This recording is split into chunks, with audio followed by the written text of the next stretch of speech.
Well, hello and welcome back to my podcast. That's right, my podcast, the Inver and Goblins and Growlers Podcast. And with me, yet again, is my wonderful simulacrum, Jish. Jish, please boot up and say hello to the listeners.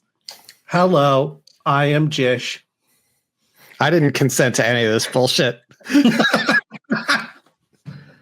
You guys, with us is our poorly programmed simulacrum of Brandon, now called Business Daddy. Please, everyone, say hello to Business Daddy. I leave for a couple weeks, and you guys just completely change the wallpaper. You put down carpet in here. Bright orange shag carpeting. Just what everybody wants. I can't leave you guys alone. Jish is still handcuffed to the desk, still diligently working, and has produced a wonderful podcast for us tonight. So I'm going to have Jish rattle off the topics that we're going to be What the hell is happening? What is going on? But first, let's give Brandon a moment to have an existential crisis. Brandon? What's going on? Sorry, I was supposed to do a what now? We're gonna get started with the show, guys. Like, come on, you're used to this. You're professionals. You've done podcasts before. Yeah. But you said I was gonna prepare topics. Jish, are you telling me you prepared nothing tonight? I prepared 0 topics. I'm so sorry. But what are we going to do for a show? Okay, quickly, hang on. Abort. Someone go terminate Jish model 3.56. We're going to get Brandon up here instead to do the topics, and we'll get a replacement in for you, Jish, in just a quick, short 5 seconds. Brandon, in the interim, what are we going to be talking about today? I guess we'll be talking about what I put in the show notes, as you guys put it earlier. It's like, oh, Brandon started a show notes document for this. I'm like, I absolutely did not. I put a bunch of stuff in our Discord chat, but I did not put it into a concentrated document of things. But we decided that we would do sort of one of our mongrel news episodes today and just talk about a couple of odds and ends, namely looking at some previews for the 2024 Monster Manual that comes out next month. In 2025, February. We're just under a month from its release at this point. I think it comes out on the 18th of February, which means that we, with my $2.99 a month D&D Beyond subscription, will get it on the 11th. So I'm very excited about being able to see that. So we got that.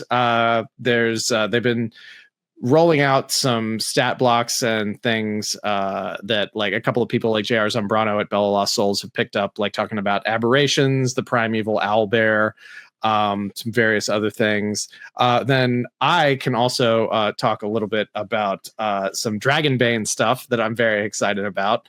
Let's see, what else did I have in the notes here? And then maybe we'll save this for a deep dive, but just talking about Curse of Strahd and whether it needs a 10-year anniversary reboot. We'll see where we get by the end of this recording and just how much I can tolerate what's been done to this podcast since I've been gone. And if you want to pay attention to those deep dives, you can always go to our Patreon so you can get full access to them. Jish, now that you've rebooted, please provide the URL to our listeners. That's patreon.com/goblinsgrowlers. Thank you. I'm sorry, did you just say that they're talking about doing a 10-year reboot of the 20-year reboot of Curse of Strahd? No. We want to talk about why they should, though. Oh, okay. Or shouldn't, depending on your opinion.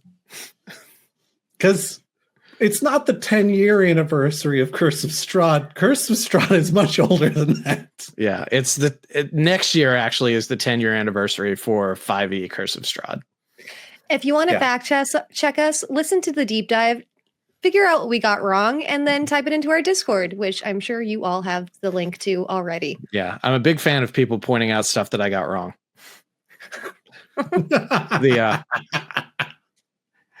I always own up to it because I've always found the best way to disarm a critic is to just be like, well, you're right. I appreciate that perspective. And then move on. And then they really desperately want to continue yelling at you about whatever, but you've taken their power. And that's how I want to live my life, taking people's power like a lich. Just right out of their souls. Mm-hmm. Okay, so let's get started. Breaking news in the TTRPG spaces.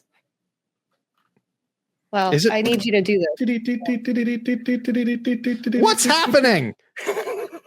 Thank you, Jish.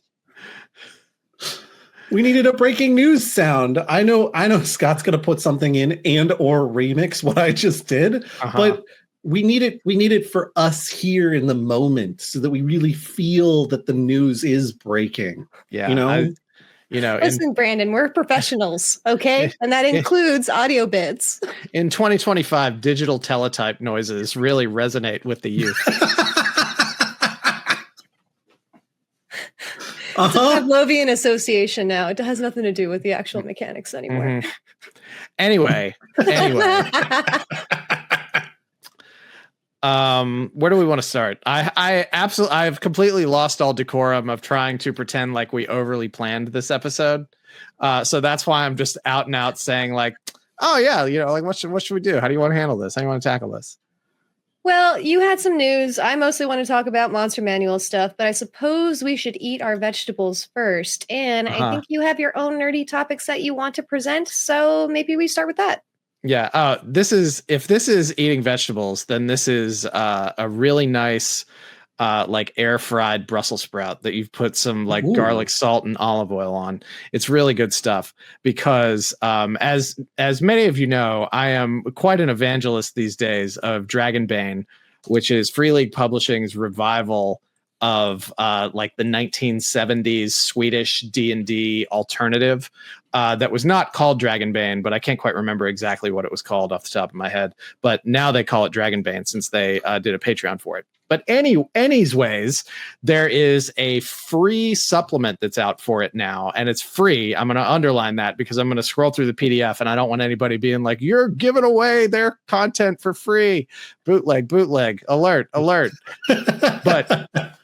But it's called The Sinking Tower, and I read through it earlier today, and it's pretty great because it's designed for like tournament play, like old school stuff.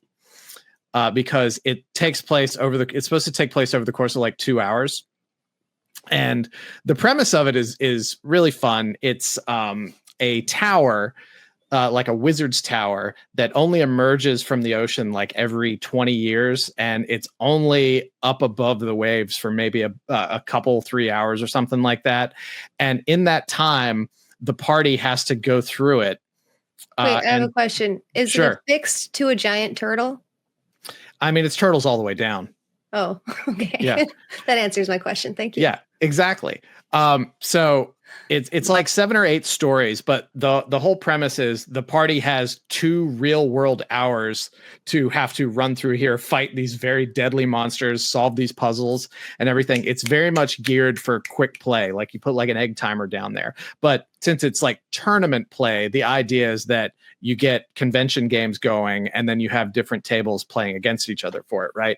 But it can be just as fun if you want to have a quick session to see how far you can get on something. It's designed to sort of encourage player death because there are built-in places in the adventure where backup characters are located and they have pre-gen sheets for them in the back. So it's more than just like, okay, well, my dwarf died, so I'm just going to pull this out and play this guy. They've actually built that into the story, which I think is really cool. And the other good thing about this is if you're not familiar with Dragonbane, because it's different and in some ways, I think easier than 5e rules, this 60-page PDF, which is free, again, I'll mention, gives you a condensed version of the rules. It gives you everything you need to know to be able to play it. And then as you can see here, for anybody watching on video, as I'm going through it, it's got all the stuff that you need just written like, sort of a standard, like well-produced adventure. It does not feel cheap or anything like that. And then you get back to the back, and it's got a scoring system for it. So tables can compete against each other in terms of points, like winning a boxing match other than a KO or something. Oh, cool. Yeah. And then it's got pre-gen characters back here, maps. I was going to say, I mean, like 8 floors seems impossible to accomplish in 2 hours. But I would love to play this at one of our games. Yeah, and it really encourages the GM to just roll with it too, because you go through here and it's like, yeah, eventually, and this is like the snake gun argument. It's like, yeah, somebody is going to try to scale the outside of the tower rather than go inside it. If they do, just have them make like an acrobatics roll every few minutes, and if they're lucky, you can have them enter like on the 4th floor through the window or something like that. And the other thing I'll say about it is, yeah, it's designed for Dragonbane, which is really not like a 1-to-1 with 5e. This isn't like if we were taking Tales of the Valiant and trying to port something from it into a 5e game. But the way it's written, if you're an experienced GM with 5e, you could just take this as is and just make the tweaks on the fly to make it run in 5e. If you just wanted like a really good timed adventure to run people through. Like I actually think this is fantastic, because I've been talking for a while about trying to run like a couple of short sessions of something like as a personal game for some people. And also like I've really wanted to play more Dragonbane, because as some of you know, recently when I was at PAX. What? You have a copy of Dragonbane? In December, I completed my Dragonbane box set collection by buying the Dragonbane DM shield or screen that did not come with the box set, and was my only criticism of that $30 box set that had like $60, $70 worth of value in it, in my opinion. But if you want to just experiment with Dragonbane, I would check this out. There's also a like... we'll put the links to these in the show notes. If this and sort of the time element of this one puts you off a little bit, there's a more standard quick start adventure that they offer that's free as well. And we'll put the links to both of those in the show notes and everything. But I think this one's fun because there's also no reason that you have to run it as a timed adventure if you don't want to. But I love the idea of adding the time pressure. And it, like, at a certain point in the adventure, when sort of like after you've beaten the main boss, the tower starts to fall back into the water. And at this point, the adventure is like, oh, you know, you don't have to worry so much about the time at this point, but also like, let's keep in mind that this thing is sinking into the damn ocean. So you kind of have to keep the momentum going. But I think it's a fun little mechanic to just make sure the party's not dawdling and screwing around without having to sort of manufacture reasons for them to speed up, other than like, hey guys, I need us to get to this point tonight, so we're at a good part of the adventure for when we come back next time. But so just like a yes or no to this, because no spoilers, obviously. Do you ever find out why it's sinking? Yes. Okay. Yeah. Okay. It spoils nothing if I say it has to do with like a curse and a spell and stuff, and the wizard who built the tower and everything. But that's like, it's actually really well done, because when I was reading through it, I was like, oh, like they actually like, they came up with the lore and then wrote the adventure around the lore, it feels like, rather than writing an adventure and then like backing the lore into it. So a lot of the puzzle solutions call back to the spell and the genesis of the tower and everything like that. A lot of the construction of the tower, a lot of the monsters in the tower, they all reflect that lore, which just makes it feel like a really nice sort of holistically written thing, which I really appreciate. Well, if their licensing allows for it, it would be cool to put people in our community up to this challenge. I know I certainly want to play it. So yeah, but it's free on Drive-Thru RPG, I think, is where I picked it up for free. And it's Dragonbane, The Sinking Tower by Free League Publishing. Free League, fast becoming a favorite of mine and many other people. And, you know, Free League also has a lot of their stuff, well, some of their stuff at least, up on D&D Beyond right now. Like they also have the license for the Lord of the Rings 5e, which has like the cool different fellowship mechanics and stuff. And it's up on D&D Beyond right now. So check out Free League if you haven't. They've got a lot of cool stuff, a lot of licensed stuff. They've got like Walking Dead and Alien and Lord of the Rings. Very much worth checking out. And if you want to pressure Brandon into streaming a game of Dragonbane where he GMs it, feel free to do so in our Discord and YouTube comments. Thanks. I would love to GM a 2-hour Dragonbane session where we run this. I think that would be fantastic. It'd be so good. Hell yeah. Yeah. So anyways, that's my nerdy news. I think this is really cool. I think people should check it out. because I think they should support Dragonbane, because we need good D&D alternatives that give that same kind of feeling, but do it in a little bit of a different way, and you're supporting other publishers. So it's a way to get your fix without, like, if you're really one of the, not my Watsy kind of people, then this is something you should really check out. Well, I guess in my nerdy news, I am excited to be going to MAGFest, although by the time you hear this podcast, we'll have already returned from MAGFest, but maybe I'll be recording a MAGFest debrief in the interim. You know what? Don't worry. Time is a weird soup. I wanted to ask you, Brandon, how are you feeling about not attending MAGFest this year? I feel great. In conversations with several different people over the last several weeks, including those who are not part of our friend group, I have been like, man, let me tell you how excited I am not to be going to MAGFest this year. I had a really bummed out experience at MAGFest last year. I got a bunch of stuff going on right now that I got to deal with. It just makes way more sense for me not to go to MAGFest. And the more that I'm sort of like at peace with my decision to not spend $500+ on like a National Harbor hotel room for that period, and then be irritated that we don't have more like panel programming that we're doing or anything like that, I feel great. I'm doing 5 panels, so I'm good. I don't think we need more panels. Yeah. 3 is manageable, and I'm glad we got 3. Yeah, no, that's great. I love that for you. But I am just going to be happy sort of kicking back on my couch and playing Skyrim and reading books for the next couple days. And because when this goes out, you guys will have you will have come back already, and you will probably be either down with the con crud or just down with exhaustion. Well, we look forward to you solo manning the podcast when we return. Oh yeah, I'll record an episode of just talking to myself. What'd you say, Josh? Ooh-wah-ah-ah-ah. So yeah, and especially like after this was also the first year that I went to Ichiban, which is also like in early January, and like the last year it conflicted with MAGFest too, because that was also the year that they split Ichiban into 2 weekends, which was a little weird. But having done that, I feel like that's sort of my con thing for January. And probably next week I'll be recording sort of like a behind the scenes debrief on the Ichiban experience, because it was actually like a great, awesome experience for us. And I was very happy that we went, and I was very happy with how it turned out. But just, I think we can, many of us can agree that January has been sort of an ass kicker. So that's why we haven't had a chance to really record that yet. It kind of always is. Yeah. Like I've had a pretty good January, but it's just been tiresome. That's the best way that I can put it, I think.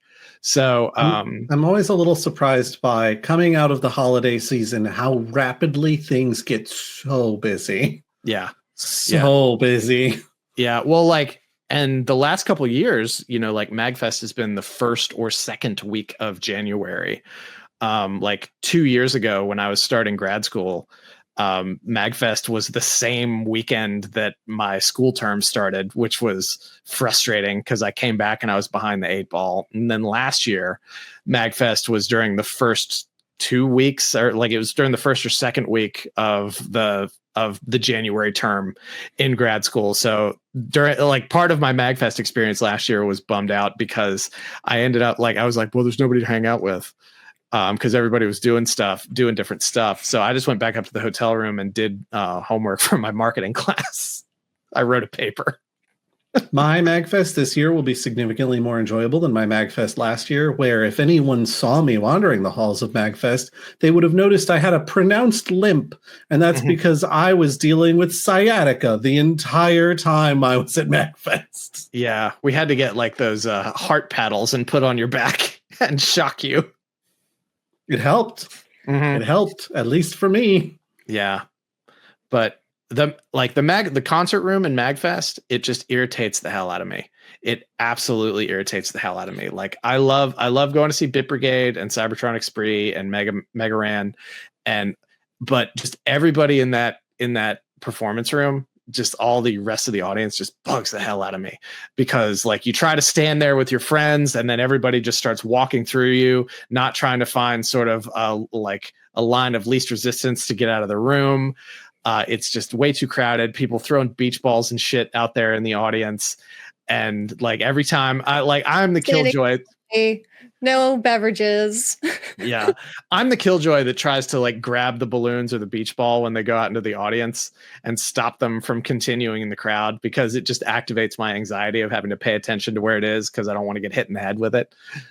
So not having to deal with that is aces for me this year. Maybe I'm getting old. Maybe I'm getting cranky. I don't know. But like big venue indoor shows where it's just sort of like it's just sort of like gang seating. You just sort of go and hang out wherever. Like it's just a sort of a mosh kind of situation. It appeals to me less and less the older I get. If it's a concert with seats, that's great. Or if it's a small venue like Richmond Music Hall or something, that's usually fine. Even though Richmond Music Hall is like way too small for some of the acts that show up there nowadays. But that's a little easier to deal with. So I don't know. I think it's just my brain is rewiring a little bit in terms of like what I'm willing to tolerate and not. But anyway, this is turning into a very different podcast at this point. I'm excited for MAGFest. And hey, listener, if you ever catch us at a con, say hey. We give high fives sometimes with consent. So, say hey and then ask for consent. Yeah. And say, where's Brandon? And you can say, he's living his best life. At him at Way of Brandalore on our Discord with any complaints or problems that you might have. Yeah, exactly. You can also find me on Instagram. But I won't have anything to Instagram because I'll be at home this weekend. Did you have okay, and we move on. Next topic. Did you have a topic, Tish? I think Did I have a topic? Yeah, I think you're going to talk about. I don't want to give it away unless. Yeah, give it away now. You want me to give it away now? I don't recall having a topic. Okay, that's fine, Jish. That's because you have to have a topic. That's because you rebooted him.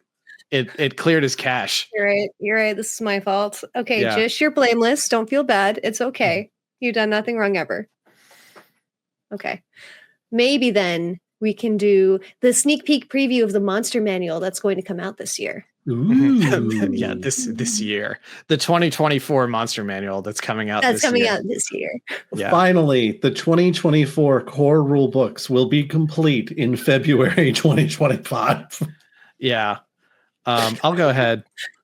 We can talk about it while I do some other sharing.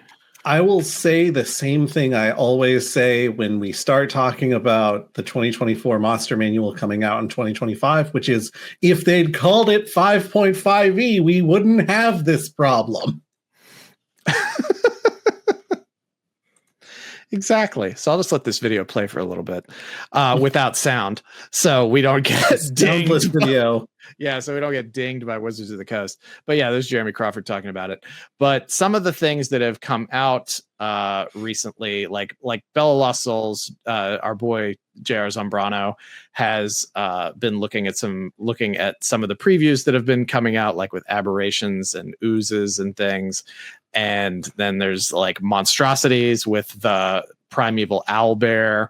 So it's like you take the owlbear and it's even worse than it's a huge creature type. It's huge. Oh yeah. Yeah. It's a huge pain in the ass too. But let's see. Was the primeval owlbear your favorite thing that you saw, Brandon?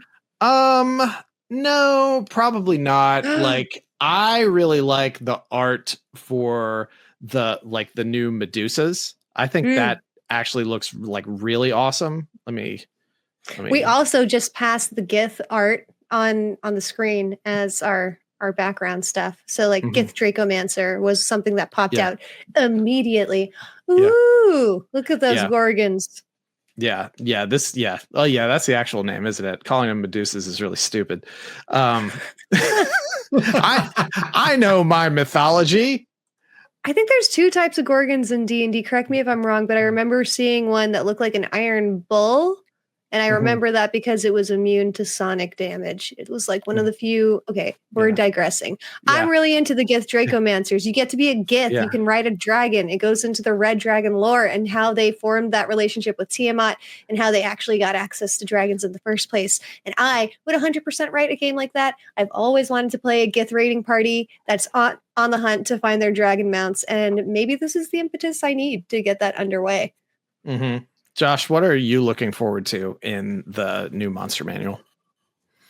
I think I'm most excited for the really weird creatures that somehow always sneak into books like this. Like there's always some sort of like winged aberration monstrosity that's got like 6 mouths and does a stunning shriek. Like those are always my favorite in any of these books. And if there aren't any in this book, I'm going to be both shocked and dismayed. Jish, wait. Wait, have you already seen? Can I interest you in a blob of annihilation? It's a Monstrous League colossal ooze that contains the skull of a dead god inside it. But whatever it engulfs, it slowly dissolves and then spits their remains out in a random plane of existence instead of just obliterating things entirely like Sphere of Annihilation. But, oh my god. But like, yeah, Ooblex was one of like the coolest things that came out in a recent Monster Manual, of which I forget. But I love a good ooze, and an ooze of annihilation is definitely doing things for me. Yeah, I like the whole ooze category and just the idea of going crazy with oozes. I do enjoy going a little crazy with oozes. Well, not least of which, oozes are such interesting creatures. There's something, I know it's tougher to represent it in art this way. You saw it a little bit in the art piece that Brandon just had up. Gelatinous cubes are supposed to be completely transparent.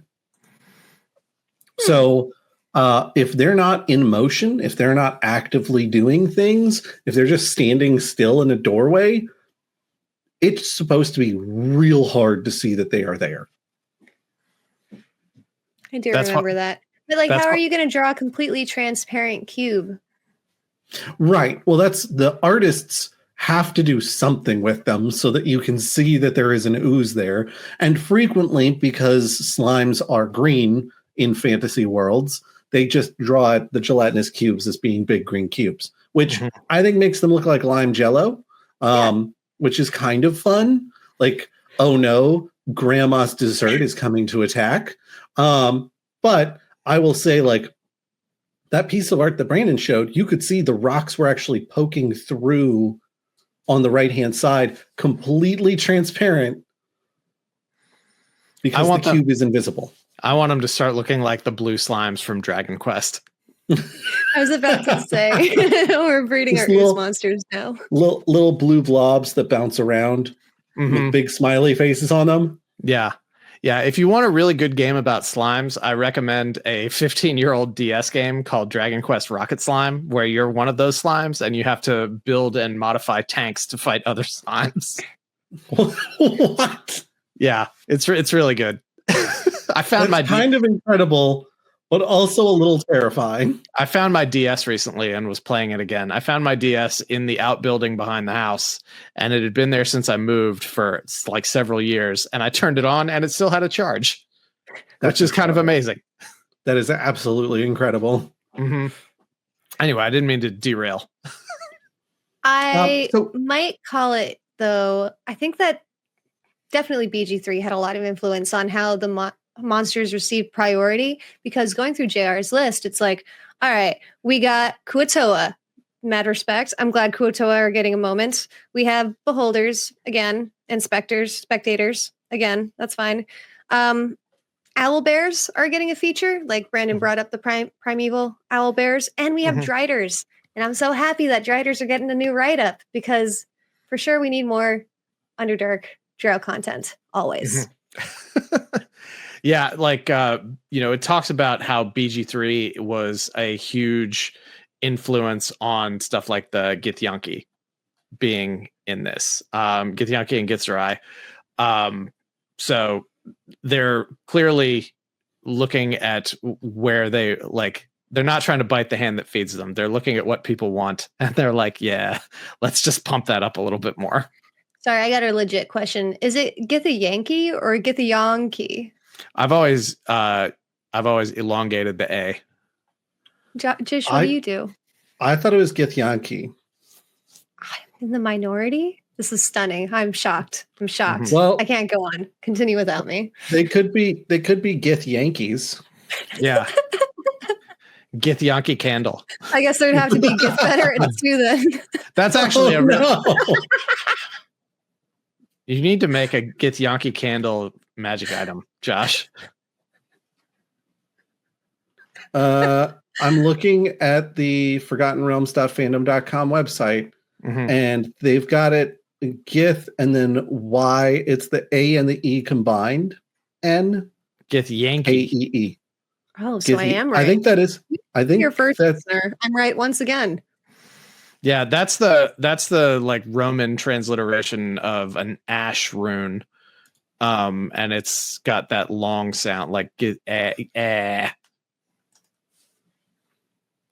All right, so we solved it though. Yeah, I think so. I think we solved it. Wonderful. Yeah. Also, beholders are more deadly in the new book, by the way. You know, what reading these articles made me realize is that every time we get a cool new monster, if I know it's like completely IP protected, I'm no longer interested in using it. Well, like I love beholders so much, but it's just such an iconic monster to Wizards properties that I can't even reskin it.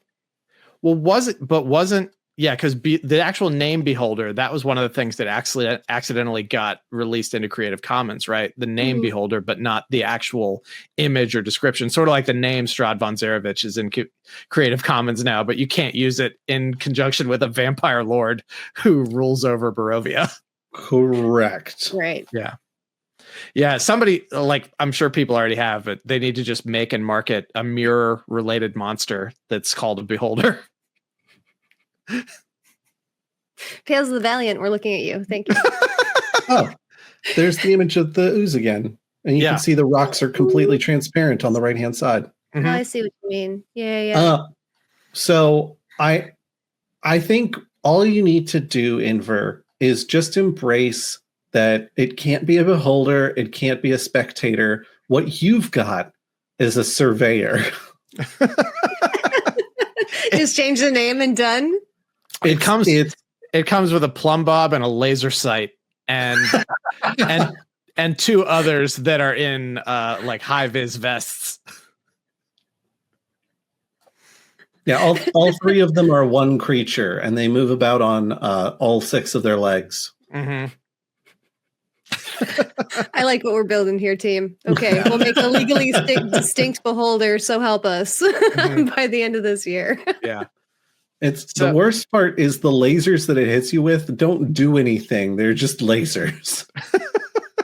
It just causes you to dance because it's actually a disco ball. Its lair action is to like reduce your movement speed because it's changed the boundaries of the property you're on. And if you move your full movement speed, it's trespassing. No. I don't want to do law in D&D. Stop it. And you know, that would actually be a great way to fight somebody who has a bastion. You bring the surveyors out there and they push the property line back beyond the legal easement, and then the bastion owner has to get into a whole big thing with the city because the city can't like maintain the pipes and stuff at that point. You do write some interesting niche adventures, Brandon, and I'm glad that you're putting your voice out there into the world because there's not a lot of them. Yeah. Look for my new pedantic adventuring system, Rules and Regulations. I'm looking at the calendar, and I think I need to double check on D&D Beyond, but I think at the next higher subscription tier. For D&D Beyond, we could get access to the new monster manual on the 4th instead of the 11th, which would mean we could record a review of it for the episode that's coming out on the 10th. So that might be something to look at. But then we have to give them more money. Just for a month. Viewers, if you'd like to contribute to our funds to give Wizards more money temporarily so that we can get you cutting edge news content, then go ahead and subscribe to that Patreon Jish link, please. I closed the thing. There it is. Patreon.com/goblinsgrowlers. We're going to have to reconfigure you again. No! It's been reconfigured so often. I don't even know what day it is anymore. Yeah, if I upgrade us to the master tier subscription, we can get it on the 4th, and then we can review it later in the week and then release that episode for the 10th. So we can be on the cutting edge. The cutting edge. Oh, and then we can prepare a presentation on our favorite monster. Mm-hmm. I'm excited. Yeah, and I could find my old monster manual and compare the two. But keep in mind too, that you should be able at select friendly local brick and mortar gaming stores, get an early release of the monster manual like they've been doing for the other two core rules books, the DMG and the Player's Handbook. Contact your local friendly gaming store and find out if they're part of the program that allows them to release those early. But in the meantime, we'll get a digital copy just so we can have it. Yeah, Josh, do you know if Alpha Comics and Games, conveniently located in Richmond's Willow Lawn, is part of that program? I don't believe they are. And on doing a little bit of asking around about that, I think they're not eligible to be, because you have to be part of the Wizards Play Network group thing. Oh, so it's a scam. It's not a scam. Okay. Right. It is, let's have... Walk it back, Slander. There are certain requirements that you have to have in order to be that tier of store. It's not that they select which stores are allowed to be that tier. It's that you have to have certain amenities at your store that you provide in order for your store to be counted among those. Mm-hmm. It's kind of like how you can't get onto an off-ramp exit sign, like with a restaurant, unless you are open a certain number of hours, a certain number of days a week. Oh, okay. All right. Well, that makes sense. I guess they do have to have some kind of standard for that, or anybody who sells like 1 or 2 D&D books or something at their store. I've got a folding table in my garage that I call Josh's Comics. You should let me get your early access games. Look at this piece of cardboard that I've written on in black marker. And I've put it outside my garage. Yeah, I think specifically the reason Alpha can't is because they don't have enough room for tables for gaming at. Mm-hmm. But just because Alpha doesn't mean your local gaming store doesn't. Yeah. Unless you're one of the folks for whom Alpha is the most conveniently located, in which case I'm so sorry. Yeah, I am one of the reasons I'm really looking forward to the Monster Manual, and this is probably the main reason that I'm looking forward to it, is the art. Because every single bit of sample art that I've seen in the Monster Manual looks spectacular. This is called cultist.jpg, and it's on it's on D&D Beyond on the pre-order landing page for the digital version of the Monster Manual.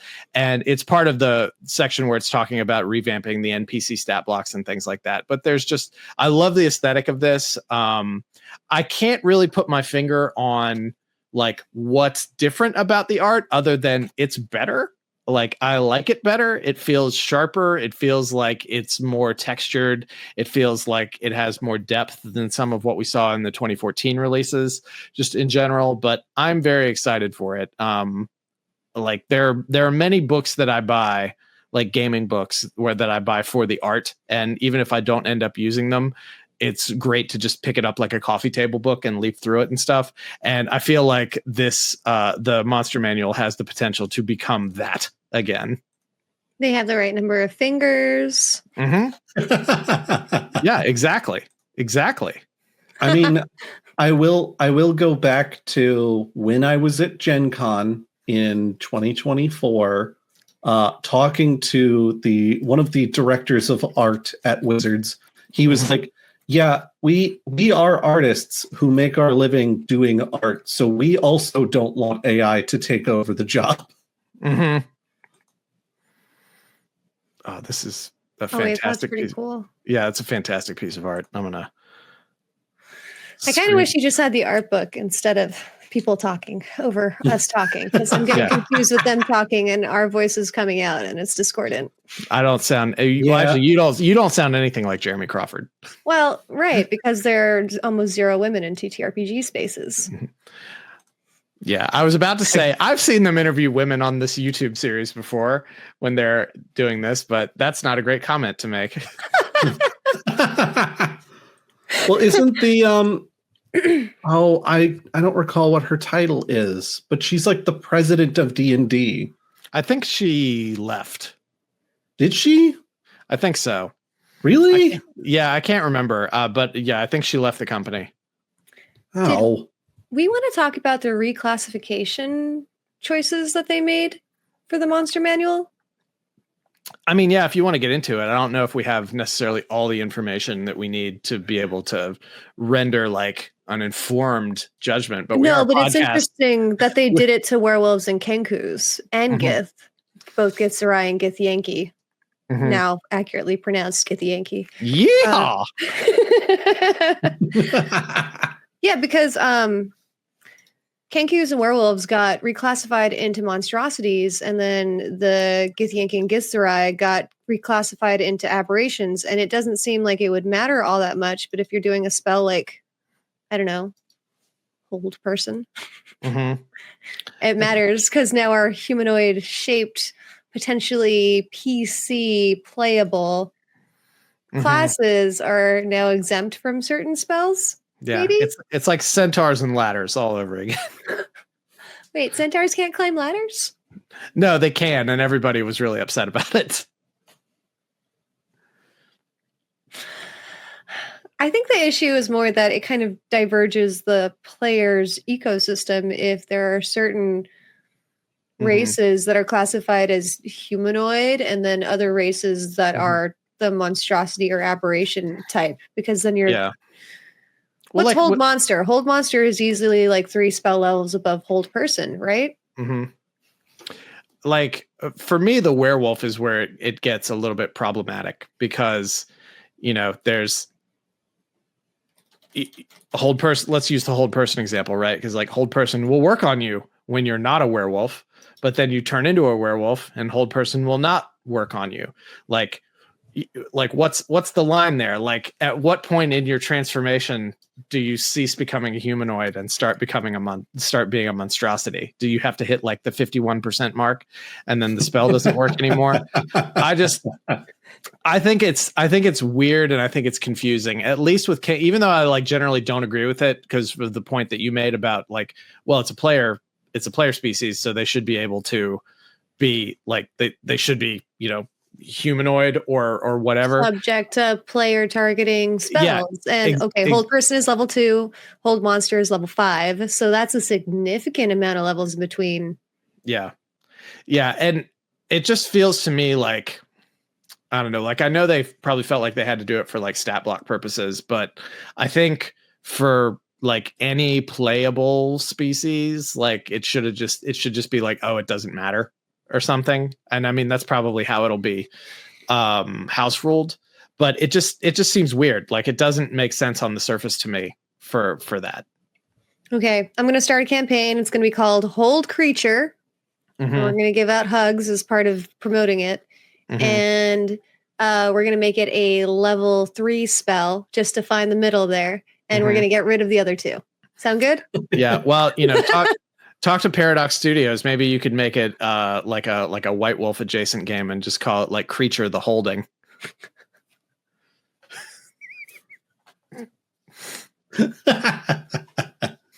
I was in, I like the idea of Hold Creature being like tenderly though. Take them roughly. No. No, this is like a tender caress on their cheek with the back of their palm kind of hold person. With the back of their rough werewolf hands. Or kangaroo feathers. Brandon, you joke, but our top grossing game to date. Yeah, Space Wolf Daddy. We should just rename it that. Yeah, it's like it has that adventure has an actual name, but nobody calls it that. Not even me, and I wrote it. It's just the Space Wolf Daddy adventure. Sometimes you just have to let society take the IP to where it needs to go. Exactly. It's like my Star Wars argument. It stopped being George Lucas's a long time ago. And that was even before the sale to Disney. All right. What else do we have to talk about with the Monster Manual for right now? Other than promising that our next episode probably is going to be a review of the Monster Manual. Maybe. Mm-hmm. Maybe if our listeners are good and they like and subscribe, click the bell, rate us, talk to their podcatcher of choice, and all of the other things that smash that like button. Yeah.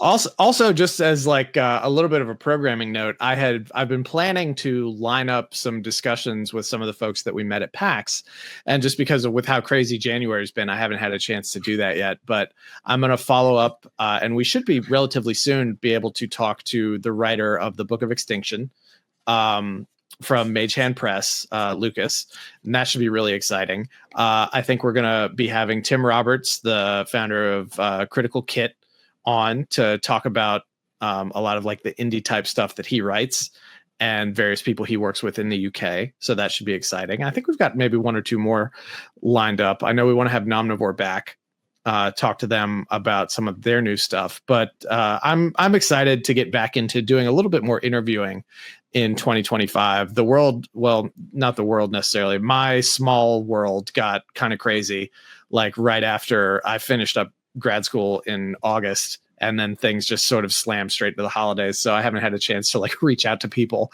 and organize interviews and stuff for a good long time. So I'd like to get back into that. So you can expect that probably in the next couple months as we start to drip those out a little. And, you know, if Brandon ever has to leave, then I guess this is just going to go back to my own programming, and you all can suffer through my regime. I guess. Maybe I'll just become a guest on this podcast too. I mean, yeah, there are worse problems to have than having two capable hosts who can step in your absence. Yeah, you should really try and get Alon on here sometime too, because he's gotten to the point where when he talks about the podcast at panels and stuff, we've got this other podcast that I'm not part of at all, but I should never be on that podcast. I mean, let's be honest here. The real reason that it's tough to put Alon on this podcast is that usually it's like, all right, we're going to read about something like a news article or an upcoming module or something like that. And Alon's like, I've created a note card. The note card has 2 bullet points. Each bullet point is 1 sentence long. It's like, Alon, no, what? I have an idea. I have the best idea. We're going to get just a wheel of madness. We're going to write topics on it. You and me, Jish. We're going to write topics that we know things about, but that Alon knows nothing about. And then we're going to spin the wheel and we're going to have him go first. He's going to introduce the topic. He's going to guess what we're going to talk about. And then we'll come in and correct him. It's fun. I've actually got Go ahead, Josh. The horrifying thing is I think that works. I think Alon not only gets into that idea, I think he comes up with some really weird concepts on the way there. Here honestly is the perfect way to get Alon on the podcast. Inver, I know when we were at PAX, you spent a significant amount of time talking about wanting to get more into Morkborg and the various Borgs. Like, have Alon on to talk about Morkborg. He can talk about Morkborg till from the time the sun goes up to the sun goes down. Like, he did that like 9-part stream with Johan several years ago. So he could absolutely talk a lot about Morkborg. It's like a rat with cheese. You got to put something down to make him interested in it and to get him in the door. I could see him improving for an hour as well. That's not out of the realm of possibility. No, I do think the spin the wheel idea is pretty good too, because like lasers and feelings is too complicated a system for Alon. So anything he can do off of a note card is a real winner. And I don't mean complicated for anybody who maybe doesn't know Alon. I don't mean he's stupid. I just mean he's not going to put up with reading like a page of rules when he can just get going and roll dice. I don't want to impugn him to the audience. Well, you can do so for now because he's not on this podcast. But the moment he comes on, we'll allow him an opportunity to restore his reputation that you've so tarnished. Uh-huh. All right. Well, if we're ready, I guess, Josh, you can tell them what they need to know. Well, all right. Top of the order, of course, as always, is a thing near and dear to our hearts, and not me vamping while I pull up the banners. Yeah. You should telephone, telegraph, tell a friend about the Goblins and Growlers podcast, because word of mouth is more than just the best ludicrous album. It's also the best way for people to find out about our show, because we could buy ad space, but we'd be spending your hard-earned dollars that you give to us to spend on things like game module books, and instead end up spending that on advertising. To what end? It's nowhere near as effective as you going and telling your friends and family and leaving USB keys hidden underneath park benches with all of the episodes downloaded on them. Like that's going to be way more effective than anything we could use as an advertising platform. Yeah, unless we start printing out QR codes on stickers so people can slap them on streetlights. Yeah. I scanned one of those one time in a Target parking lot. Did not take me to a savory website. I'll tell you that. Oh, no. Yeah. So we need to replace it. We need to give people savory options for scanning random QR codes in parking lots. As your privacy and cybersecurity best friends, I think I speak for Jish here when we say, please don't open up links that you don't know where they're going to go, because that can almost always end poorly. We'll see. We'll label the stickers. Our QR even has the goblin in it. Yeah, except for ours. Ours are fine. Yeah, ours are fine. I had a cybersecurity specialist say you should never be following Bitly links, and I was like, oh, but all of our links are Bitly links. I mean, okay, but not ours. Ours are fine. And they want to. You guys know what common sense is, all right? Your goblins, we're never going to betray you, okay? Just make sure that it's coming from us, not any of those fake goblins out there who are going to lie to you, steal from you, and break your heart. Yeah, not those goblins and gremlins guys. We're the kind of goblins that hold you tenderly and finish the tail end of this podcast. Yeah. Also, really quickly, I apologize if there is actually a Goblins and Gremlins group out there. That's something that in the first year of our operation, a vendor referred to us as in social media after they clearly knew what we were called. And it's always been in the back of my mind as something I hate. So I apologize. Oh God, I completely lost the flow of everything I was doing. You can find the three of us on social media. I'm at BlackCloakDM on Blue Sky and Discord. Brandon is at Way of Brandalore on Discord and Instagram. And Inver, you are Inverlock at where? In places. Oh. In places. But not unlabeled QR codes. Certainly not. Yeah. If you want, you should totally give our show a thumbs up or a 5-star review or whatever your podcatcher equivalent is. If you don't want to give us a equivalent review for whatever reason, perhaps because we said unkind things about your business, what did you say, goblets and gremlins? Yeah. Then you should join our Discord, bit.ly/goblin discord, and come talk to us about it there, because that's really, if you're trying to give us feedback, that's really the way to give us feedback, right? Mm-hmm. Right? Yeah. Additionally, check out our Linktree, linktr.ee/goblins and growlers, because that's where you can find all the links to things like our website. The Discord's on there as well. Our sister podcast, Quid Pro Roll, which is a show about bringing metallic dragons back to a world ruled by chromatic dragons. And additionally, Brandon's newsletter that comes out once a month and is generally like a 5-minute read full of all kinds of interesting news topics and bits and pieces and fascinating things that you can learn about what's going on in the TTRPG world at this moment. Mm-hmm. Lots of stuff.